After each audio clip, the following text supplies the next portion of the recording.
معاني كبيرة قوي يعني. مم. يعني التمانية هنا شايلين العرش بيعبر عن الوسع بتاع ربنا او السعة بتاعت ربنا.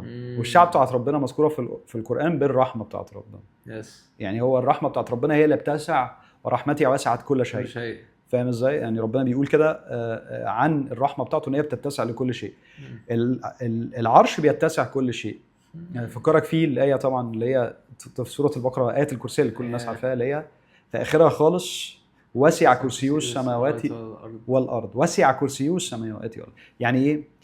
السماوات والأرض يعني هم بالنسبة للكرسي مش للعرش يعني في وسع جامد جدا. يقال إن هو الوسع بتاع خاتم في صحراء. يعني السماوات والأرض خاتم في الصحراء بتاعت الكرسي، والكرسي خاتم في الصحراء بتاعه العرش، وكل ده ريبريزنتيف لايه؟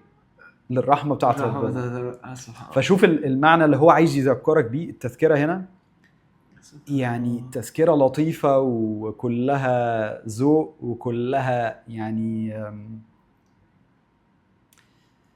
كلها احساس. يعني هو حاجه مش هي didn't force it، عارف اللي هو ده عملها لك بشكل بالظبط. it's not forced. حنين كده. حاجه كده حاجه كده تدلعك كده بالظبط. عشان تحسسك بالمعنى ده. طبعا بعض الناس يقول لك طب يا سلام، يعني كل الناس كانت فاهمه المعاني دي ويا مش ممكن ومش عارف ايه.